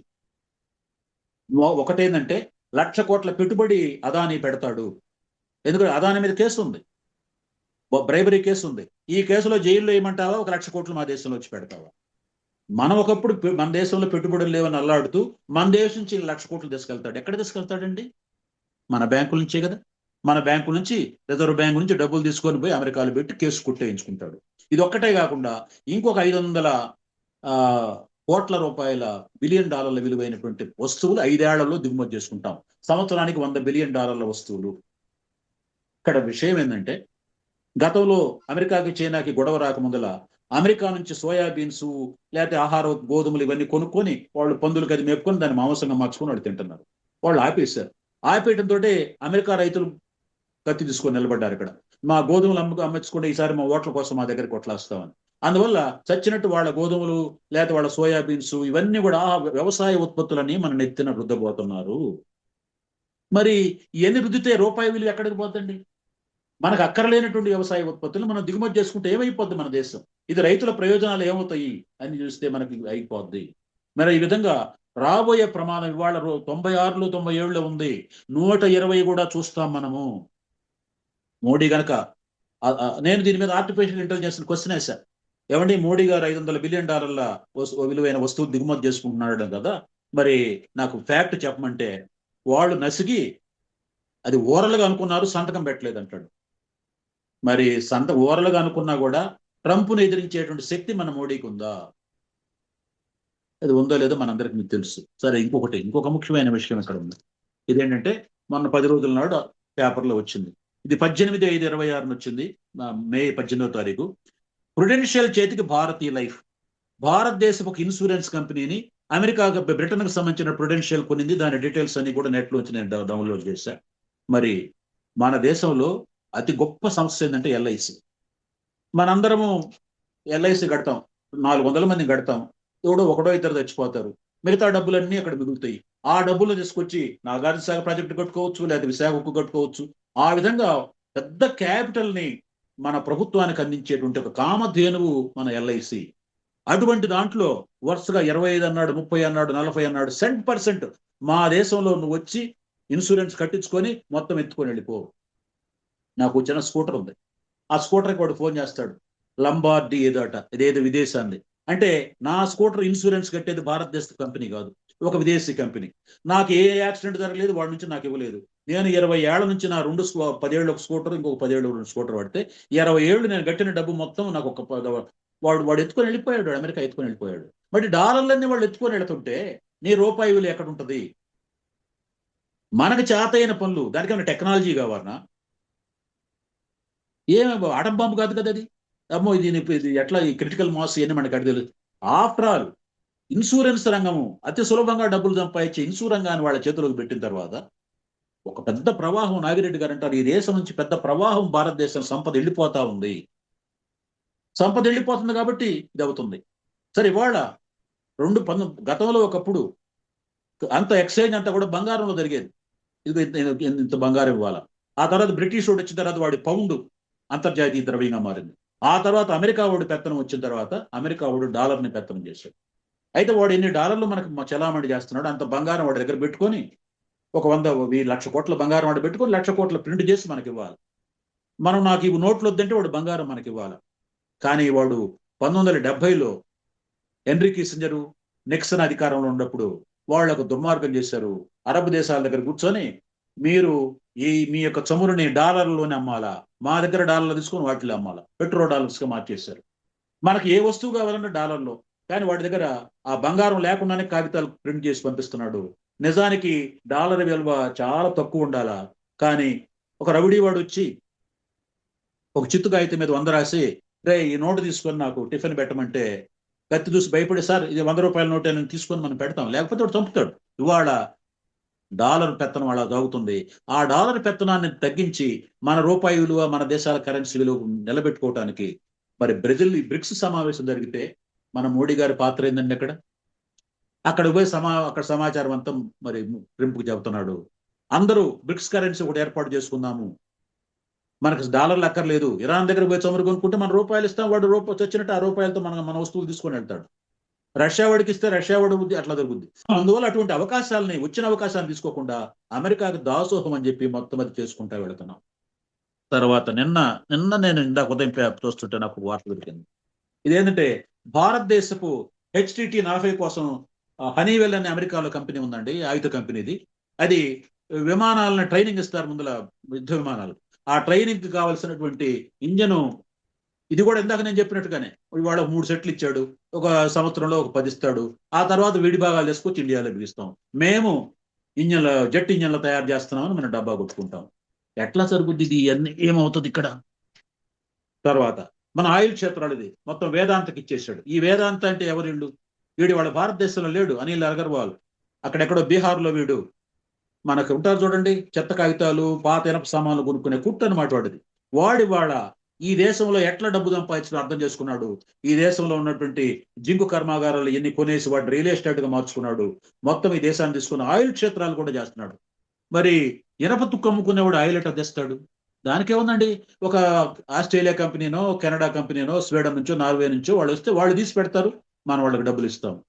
ముఖేష్ అంబానీకి ఆయిల్ ఎట్ తీయాలో తెలియదు, కానీ దాని వెనక బ్రిటిష్ పెట్రోలియమో, లేకపోతే నికాన్ కంపెనీయో, లేకపోతే ఇంకొకటి కమాండ్ పెట్రోలియమో, ఏదో ఒకటి ఉంటాయి. వీళ్ళందరూ కూడా మన సొమ్ము ఎత్తుకొని వెళ్తారు. అనిల్ అంబానీకి, ముఖేష్ అంబానీకి తగాదా వచ్చింది. మన గ్యాస్ చేసుకెళ్తున్నారు, ఈ గ్యాస్ మీద వాడు తగాదాలు బయట పెట్టాడు. అయ్యా, గ్యాస్ తీయటానికి ఒక బ్రిటిష్ యూనిట్ తీయటానికి $1.5 ఖర్చు అవుద్ది. మా అన్న దాన్ని $3గా చూపించి ఇంకా బెదిరించి ఒక యూనిట్కి $4 చొప్పున తీసుకొని వెళ్తున్నాడు. భారతదేశాన్ని ఇలా అన్ని రంగాలలో దోచుకొని వెళ్తుంటే, మన రోజు కాస్త కాస్త విషయం మిగులుతుంటే, మన దేశం కృషించకుండా, మన రూపాయి విలువ పడిపోకుండా ఇవన్నీ ఎట్లా సాధ్యం అవుతుంది? మొత్తం కూడా ఇది ఎంత అయిపోయే పరిస్థితి వచ్చేసింది. ఇది నేను ఇందాక చెప్పిన statement. India means business, India means business. Modi గారు చెబుతున్నాడు ఇక్కడ ఏంటది? PM Narendra Modi tells global CEOs at Davos world economic forum summit లో, అయ్యా భారతదేశం అంటే మేము వ్యాపారం చేస్తాం, మేము వ్యాపారస్తులమే. ఇక్కడ ఇంకొక స్టేట్మెంట్, మేము ప్రైవేటుకు ద్వారాలు తెరిచాం, భారతదేశంలో రండి, మా దేశం మేము వ్యాపారస్తులు మేము ఇన్వైట్ చేస్తాం. తర్వాత ఈ రకంగా ఏంటంటే మొత్తం ఈ దేశాన్ని సర్వనాశనం చేసేటువంటి, గతంలో కాంగ్రెస్ వాళ్ళు ఉంటే మనకి ప్రపంచంలో అత్యంత గొప్ప వృత్తి ఏంటంటే రాజకీయం. రాజకీయం అంటే ప్రజల కోసం పనిచేయటం. కానీ ఇప్పుడు ప్రజల కోసం కాదు, వ్యాపారస్తులు వచ్చారు అధికారంలోకి. మనం ఎవరన్నా పెద్దోళ్ళని అడిగితే జనసంఘం అంటే ఏంటి? అయ్యా, మన బజారులో ఉండే వ్యాపారస్తులు సంఘము అది వీళ్ళు చెబుతారు. ఆ జనసంఘమే మార్చుకొని బీజేపీగా అవతారం ఎత్తింది. ఆ బీజేపీ నడిపేది ఆర్ఎస్ఎస్ వాళ్ళు. ఈ ఆర్ఎస్ఎస్ వాళ్ళందరూ కూడా పెద్ద పెద్ద వ్యాపారస్తులు అందరూ ఉంటారు. వాళ్ళు ఈ దేశంలో వ్యాపారంగా చేసి వాడి సొమ్ము కాదు ఇది, ఈ భారతదేశం అంతా ఇది, మేము దీన్ని అమ్మేసుకుంటాము. ఇదండి 100%, 100 రోజుల్లో ప్రైవేటు భారతం చేస్తామని చెప్పి నీతి ఆయోగ్ జనరల్ సెక్రటరీ రాజీవ్ కుమార్ ఇచ్చిన స్టేట్మెంట్ ఇది. ఇక్కడ మోడీ గారు 2019లో రెండవసారి ప్రమాణ స్వీకారం చేశాడు. ఆ సెర ఇంకా ఆరలేదు. ఖచ్చితంగా అక్కడ కనుక మనం చూస్తే ఆయన వరుసగా చెప్పాడు, కార్మిక చట్టాల్లో మార్పులు, ఇక 8 గంటలకి 12 అంటే 12 మీరు చేయాల్సిందే. అలాగే 45 పిఎస్సీలు మేము మూసేస్తాము. మోడీ సర్కారు పరుగులు తీస్తున్న దానికోసము నీతి ఆయోగ్ వైస్ చైర్మన్ రాజీవ్ కుమార్ ఇచ్చిన స్టేట్మెంట్ ఇది. మీరు నేరుగా అడగచ్చు గూగుల్లో, what did Rajiv Kumar said after దాన్ని ఏమంటారు, ప్రమాణ స్వీకారం చేసిన వారం రోజుల్లో ఏం ప్రకటించాడు అబౌట్ ప్రైవేటైజేషన్ అంటే మొత్తం ఈ రిపోర్ట్ అంతా మీ ముందరకు వస్తుంది. ఆ విధంగా వీళ్ళు చేస్తారు. సరే, వీళ్ళ గురించి ఇంకో కామెంట్ చేశాడండి ఈయన. ఏంటంటే 17 లక్షల కోట్ల రూపాయల బ్యాంకులకు ఎగేసిన వ్యాపారస్తులు దేశ సేవకులు. వారు దేశ సేవకులు. కార్పొరేట్లకు మోడీ కితాబు. ఎర్రకోట నుంచి స్వాతంత్ర దినోత్సవం రోజు వాళ్ళని అనుమానంగా చూడొద్దు, వాళ్ళ దేశభక్తులు. అందుకే 17 లక్షల 20 లక్షల కోట్లు మన బ్యాంకులను ముంచి దోచుకొని వెళ్ళారు. ఇది ఇవాళ. ఇంకా మీకు వాస్తవం చెప్పాలంటే, వాజ్పేయి గారు ఉన్నప్పుడు మొట్టమొదటి బ్యాంకులను ముంచడానికి ఆయన ఒక పథకం వేశాడు. కామత్ అని చెప్పి ఐసిఐసిఐ బ్యాంకు చైర్మన్ ఉన్నాడు. ఆయన ఈ ముఖేష్ అంబానీ కుటుంబానికి కుటుంబ ఫ్రెండ్. భారతదేశంలో బ్యాంకుల్ని ఎట్లా నడపాలనే దాని మీద కామత్ కమిటీ అని చెప్పి ఆయన నియమించాడండి. ఆయన నియమిస్తే ఆయన ఏం చెప్పాడంటే, అప్పటికి ఇప్పుడులా కాదండి, ఇప్పుడు ఎంత 17 లక్షలు 20 లక్షల కోట్లు కదా ఎగ్గొట్టింది, అప్పటికి 50,000 కోట్లే. అప్పటికి 50,000 కోట్లు అంటే చాలా ఎక్కువ. ఇక్కడ మన ప్రేక్షకుల్లో బ్యాంకు వాళ్ళు కూడా కొంతమంది ఉన్నారు, మీరు ప్రత్యేకంగా గుర్తుంచుకోవాలి. ఆయన ఒక నివేదిక తీసుకొచ్చాడు. ఆ నివేదికలు ఏం చెప్పాడంటే, ఒక 10 బ్యాంకులు బాగా, వీటి పరిస్థితి బాగలేదు, వీటిని మూసేద్దాము, వీటిని నమ్మేద్దాము అని చెప్పి ఒక నివేదికను తీసుకొచ్చి పెట్టాడు. బాంబేలో పెద్ద 5 స్టార్ హోటల్లో, పెద్ద హాల్లో, బెట్టంలోనే ఆ కిందంతా ప్రేక్షకుల స్థానంలో కూర్చున్నటువంటి బ్యాంక్ ఎంప్లాయీస్ కి గుండె గుబేలు మంది. వీడేంటంటే ఆ బ్యాంకును మూసేయమంటాడు, రేపు నా ఉద్యోగం ఏంటి, నా కుటుంబం ఏంటి అని చెప్పి వెంటనే లేచి ఒక్కొక్కడు బూతులకు లేచారండి. ఆ బూతులు నేను ఇక్కడ మాట్లాడను. వెంటనే లేచి, అరే రాహుల్ బజాజ్, నువ్వు బంగాళాఖాతాన్న అరేబియా సముద్రాన్ని హామీగా పెట్టి నువ్వు లోన్ తీసుకున్నాడు, నువ్వు వచ్చి వేదిక మీద కూర్చొని బ్యాంకులు మూసేయమంట, మీ వల్లనే కదా బ్యాంకులు నష్టపోయిందని చెప్పి అప్పుడు పెద్ద గందరగోళం జరిగితే, అది బాంబే నుంచి the voice of people awakening అనే పేపర్ వస్తే వాళ్ళు నిజం బూతులతోటి వాళ్ళు ఎట్ట చిట్టారని రాశారు. ఫ్రంట్ లైన్ పత్రిక ఇంకొక వేరే హెడ్లైన్ తోటి వాళ్ళు ఒక్కడే బయట పెట్టింది దాన్ని. ఇక ఎవరు ఆ తర్వాత అందరూ మర్చిపోయారు. ఇప్పుడు మోడీ గారు దాన్ని సక్సెస్ చేశారు. 50,000 కోట్లైంది, 18,000 కోట్లు రద్దు చేసి పంపమన్నారు. సరే, దీని మీద చాలా మంది మాట్లాడుతుంటే దీనికి నిర్మలా సీతారామన్ ఏమన్నారంటే, మేము లెడ్జర్ పుస్తకాలు తీసేసాం కానీ వాళ్ళని మేము వదిలిపెట్టమండి, వాళ్ళ దగ్గర వసూలు చేస్తామండి. సరే, ఒక ఆర్టీఐ ఆయన ఉన్నాడు వాసుదేవన్ అని, ఆయన ఎంటబడి అందరికి లెటర్ రాస్తే వాళ్ళు ఏం చెప్పారంటే, అయ్యా ఈ దేశంలో 100 కోట్ల రూపాయల పైన తీసుకున్న వాళ్ళు ఎవరిని కూడా వీళ్ళు అసలు ఆ ప్రశ్న కూడా వేయటం లేదు. ఎవరు 10 లక్షలు, 50 లక్షలు, 60 లక్షలు తీసుకున్నటువంటి వాళ్ళని మాత్రం ఎమ్మడబడుతున్నారు. ఇందులో 90% వెనక్కి వచ్చే పని లేదు, అసలు అడగటం లేదు వీళ్ళని చెప్పి వాళ్ళు ఇచ్చిన సమాధానాన్ని ఆయన ప్రకటించాడు. ఈ విధంగా ఇవాళ దేశంలో ఆర్థిక వ్యవస్థ సర్వనాశనం అయిపోతుంది. మరి జపాను, జర్మనీ, మరి ఈ దేశాలన్నీ ఆర్థికంగా బలంగా ఉన్నాయంటే దానికి మొట్టమొదటి కారణం శాస్త్ర సాంకేతిక రంగాల్లో వాళ్ళు ఉండటం. మనం ఒక విమానాన్ని తయారు చేసుకోలేం. అన్ని ప్రతిదీ కూడా విదేశాలను తీసుకొచ్చి దాని మీద మేడ్ ఇన్ ఇండియా అని వేసుకుంటే మనం ఎక్కువ దిగుమతి చేసుకుంటున్నాము, తక్కువ ఎగుమతి చేస్తున్నాం. ఆ తక్కువ ఎగుమతి చేస్తున్న కూడా ఎవరంటే అమాయక ప్రజలు. వాళ్ళు బంగ్లాదేశ్ ఉంది, ఆ బంగ్లాదేశ్ లో రెడీమేడ్ కర్మాగారాల్లో మహిళలు పనిచేస్తుంటారు. వాళ్ళ శ్రమతోటే ఇవాళ ఆ బంగ్లాదేశ్ ఆర్థికంగా నిలబడింది. మన దేశంలో బొంబాయిలో, కలకత్తాలో అంతా కూలినాలి జనము, వాళ్ళు ఉత్పత్తి చేసే ఆ ఉత్పత్తుల వల్ల నిలబడుతుంది. మరి వీళ్ళు కాస్త లాభం వచ్చిందంటే అమెరికాలో పోయి పరిశ్రమలు పెడుతున్నారు, అమెరికాలో వ్యాపారాలు చేస్తున్నారు, అమెరికాలో వేలాది ఉద్యోగాలు కల్పిస్తున్నారు. కానీ భారతదేశంలో చేయడానికి సిద్ధపడటం లేదు. భారతదేశం సహజ వనరులు, సిమెంట్ కర్మాగారం అంటే ఆ మొత్తం అక్కడ ఉన్నటువంటి సున్నపురాయి, అక్కడ ఉన్నటువంటి మట్టి మొత్తం తీసుకొని వాడేసుకుంటారు. విశాఖ ఉక్కు ఫ్యాక్టరీకి గత 30 ఏళ్లుగా దానికి సొంతంగా ఉక్కు గని ఇవ్వడానికి సిద్ధపడటం లేదు. మరి ఆయన చేసి నన్ను ఏమంటాడు, మీరు బంగారం కొనొద్దు, అది కొంటానే మా దగ్గర డబ్బులు లేవయ్యా, సరే మా బంగారం సంగతి దట్టి పెట్టండి. మరి గాలి జనార్దన్ రెడ్డి చెబుతారా ఇదే? ఆయన ఒక కానిస్టేబుల్ కొడుకు, హెడ్ కానిస్టేబుల్ కొడుకు. ఆయన దగ్గర ఎంత ఉంది? ఒక 1000 కోట్లు, 1,00,000 కోట్లు ఉందో, 2,00,000 కోట్లు ఉందో మనం చెప్పలేం. ఆయన మంచం బంగారంతో తయారై ఉంటుంది. ఆయన కూర్చున్న సీటు, సింహాసనం బంగారంతో తయారైంది. కరోనా టైంలో 500 కోట్లు పెట్టి ఆయన కూతురు పెళ్లి చేశాడు. మరి వాళ్ళని ఏం చేస్తాం? ఇవాళ రోజు పేపర్లో వస్తున్నాయి వార్తలు. ఒకటి దగ్గర రైట్ కోట్లు 10 కోట్లు, 50 కోట్లు, 100 కోట్లు. ఆ 100 కోట్లు లంచగొండుల్ని వాళ్ళు ఆ డబ్బుల్ని బంగారంగా మార్చకుండా కరెన్సీ కట్టలు అట్టి పెడతారా? మరి ఈ లంచగొండలు నువ్వు ఎక్కడైనా పట్టుకుంటున్నావా? పట్టుకోవడం, తెల్లారి మళ్ళీ వాడిని వదిలేసేయటం. మరి ఈ విధంగా బంగారం వంట మార్చుకుంటున్నారు నల్ల డబ్బుని. మరి దేశంలో ఆర్థిక వ్యవస్థ నాశనం అయిపోతుంది. మనము మొత్తం మన దేశం నుంచి ప్రవాహం వెళ్ళిపోతుంది. మనం ఈ గొప్ప సరుకు మనం ఎగుమతి చేస్తామని చెప్పడానికి లేదు. అయితే ఒక్కోసారి మన వాళ్ళు అంటారు, మేము కార్లు ఎగుమతి చేస్తున్నామని. నాకు గుండె గుబేలు మంది, మనం కార్లు ఎగుమతి చేస్తున్నామంటే మనం కాదు, మన దేశంలో చౌకగా తయారు చేసుకున్న మారుతి సుజుకి వాడు ఎగుమతి చేస్తున్నాడు. ఫోర్డ్ వాడు ఎగుమతి చేస్తున్నాడు, హోండాయి వాడు ఎగుమతి చేస్తున్నాడు. సరే, ఇంకొక తమాషా, మీరు 2-3 నెలల క్రితం కనుక మీరు వార్త చూస్తే, మన చంద్రబాబు గారు ఎంతో కష్టపడి కియా కార్ల కంపెనీ తీసుకొచ్చారు. కియా కార్ల ఈ కంపెనీ ఇంజన్లు దొంగతనం చేశారని వచ్చిందండి. ఎట్లా దొంగతనం చేశారండి? చెన్నై ఎయిర్పోర్ట్ లో దొంగతనం జరిగింది. అంటే నిజానికి కియా కార్ల ఇంజన్లు భారతదేశంలో తయారు కావటం లేదు. It's not made in India. ఇవి దక్షిణ కొరియాలో తయారయ్యి మన మద్రాసు రేవుపట్నానికి వచ్చి అక్కడ నుంచి ఇంజన్లు వచ్చేటప్పుడు ఆ ఇంజన్ని ఆ ట్రక్కులు మాయం చేసి ఒక 90 ఇంజన్లు, 100 ఇంజన్లు కాజేశారు. అవన్నీ సరే, అక్కడ బయటపడింది ఏంటంటే కియా కార్లు ఇండియాలో తయారు కావటం లేదు, రేకులు మాత్రమే మనం బిగిస్తున్నాము. అంతా తయారైన తర్వాత ఆ కారు ఖరీదు 5 లక్షలు కాబట్టి మన జీడిపిలో 5 లక్షలు జమ వేసుకుంటాం. మరి ఆ కారు ఇక్కడికి వచ్చేటి, ఇంజన్కి మనం చెల్లించేటువంటి డాలర్లు ఏంటి? అంటే భారతదేశం నుంచి ఇప్పుడు 2-3 రకాల హనీవెల్ కంపెనీ, లేకపోతే స్వీడన్ కాదు, ఇంకో కంపెనీ, ఈ కంపెనీల ఇంజన్లన్నీ కూడా వాటన్నిటికి మనం డబ్బులు కట్టాలి కదా. స్టీల్ కొన్నా, రష్యా వాళ్ళ దగ్గర కొన్నా, ఇంకొకటి దగ్గర కొన్నా, ఇవన్నీ డబ్బులు మనం కట్టాలా? మనం ఫలానా ఒక పారిశ్రామిక వస్తువు మేము ఉత్పత్తి చేస్తున్నాం అనేది లేదు. గతంలో పేపర్ కనుక చూస్తే అందుట్లో ఫలానా ఇంపోర్ట్స్ మీద ఫలానా ధర పెరిగితే రిఫ్రిజిరేటర్ల ధర పెరుగుతాయి. ఇంపోర్ట్ ట్యాక్స్ కి రిఫ్రిజిరేటర్ కి తేడా ఏంటంటే, సంబంధం ఏంటంటే, ఆ రిఫ్రిజిరేటర్ లో ఉండే కూలింగ్ చేసే ఆ మెయిన్ పార్ట్ దక్షిణ కొరియా నుంచో, జపాన్ నుంచో రావాలా, చైనా నుంచి రావాలా. అలాగే ఏసీ మిషన్లన్నీ, ఏసీలలో పైన ఉండేటువంటి కండెన్సర్స్ అన్ని కూడా దిగుమతే. రేకులు మాత్రం మనం ఇక్కడ బిగిస్తాము. కాబట్టి ఈ పారిశ్రామిక అధోగతి, పారిశ్రామికంగా మనం ముందుకు వెళ్లకుండా మనం ఇతరుల మీద ఆధారపడుతున్నాము.